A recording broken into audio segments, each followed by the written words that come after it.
Thank you very much. Good afternoon. Thank you. I'm here today to talk about our relationship with China and several new measures to protect American security and prosperity. China's pattern of misconduct is well known.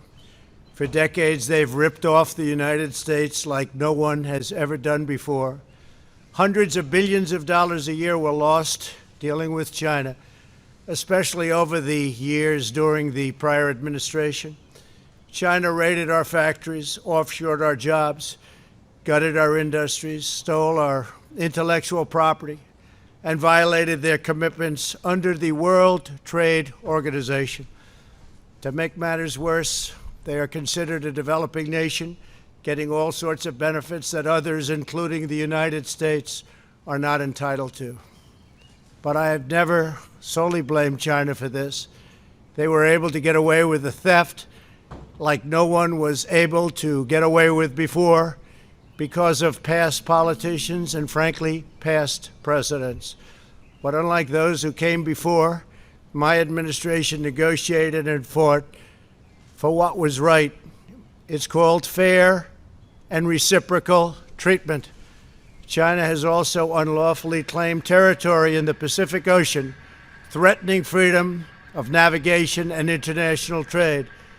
And they broke their word to the world on ensuring the autonomy of Hong Kong.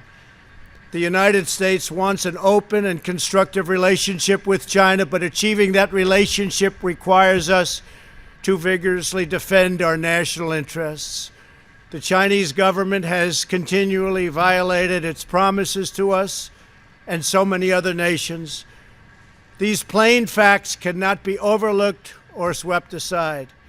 The world is now suffering as a result of the malfeasance of the Chinese government. China's cover-up of the Wuhan virus allowed the disease to spread all over the world, instigating a global pandemic that has cost more than 100,000 American lives and over 1 million lives worldwide. Chinese officials ignored their reporting obligations to the World Health Organization and pressured the World Health Organization to mislead the world when the virus was first discovered by Chinese authorities. Countless lives have been taken and profound economic hardship has been inflicted all around the globe. They strongly recommended against me doing the early ban from China, but I did it anyway and was proven to be 100% correct. China has total control over the World Health Organization, despite only paying $40 million per year compared to what the United States has been paying, which is approximately $450 million a year. We have detailed the reforms that it must make and engage with them directly, but they have refused to act. Because they have failed to make the requested and greatly needed reforms, we will be today terminating our relationship with the World Health Organization and redirecting those funds to other worldwide and deserving urgent global public health needs. The world needs answers from China on the virus. We must have transparency. Why is it that China shut off infected people from Wuhan to all other parts of China? It went nowhere else. It didn't go to Beijing. It went nowhere else. But they allowed them to freely travel throughout the world, including Europe and the United States. The death and destruction caused by this is incalculable. We must have answers, not only for us, but for the rest of the world. This pandemic has underscored the crucial importance of building up America's economic independence, reshoring our critical supply chains, and protecting America's scientific and technological advances. For years, the government of China has conducted illicit espionage to steal our industrial secrets, of which there are many. Today, I will issue a proclamation to better secure our nation's vital university research and to suspend the entry of certain foreign nationals from China who we have identified as potential security risks. I am also taking action to protect the integrity of America's financial system, by far the best in the world. I am instructing my Presidential Working Group on Financial Markets to study the differing practices of Chinese companies listed on the U.S. financial markets with the goal of protecting American investors. Investment firms should not be subjecting their clients to the hidden and undue risks associated with financing Chinese companies that do not play by the same rules. Americans are entitled to fairness and transparency. Several of the most significant actions we're taking pertain to deeply troubling situations unfolding in Hong Kong. This week, China unilaterally imposed control over Hong Kong's security. This was a plain violation of Beijing's treaty obligations with the United Kingdom in the Declaration of 1984 and explicit provisions of Hong Kong's Basic Law. It has 27 years to go. The Chinese government's move against Hong Kong is the latest in a series of measures that are diminishing the city's long-standing and very proud status. This is a tragedy for the people of Hong Kong, the people of China, and indeed the people of the world. China claims it is protecting national security.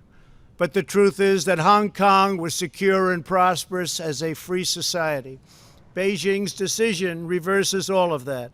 It extends the reach of China's invasive state security apparatus into what was formerly a bastion of liberty.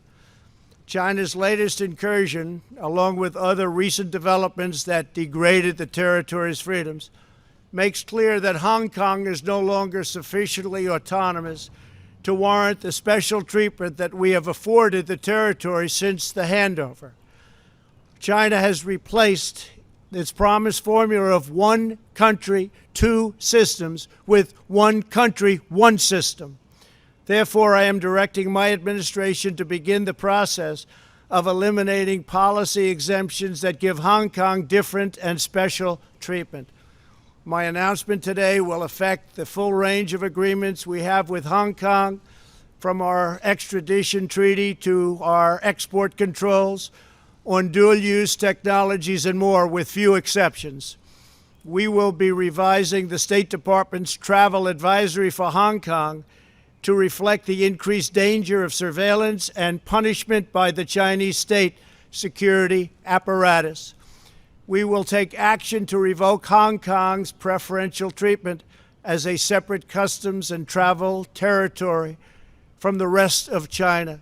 The United States will also take necessary steps to sanction PRC and Hong Kong officials directly or indirectly involved in eroding Hong Kong's autonomy and just, if you take a look, absolutely smothering Hong Kong's freedom. Our actions will be strong. Our actions will be meaningful. More than 2 decades ago, on a rainy night in 1997, British soldiers lowered the Union flag and Chinese soldiers raised the Chinese flag in Hong Kong.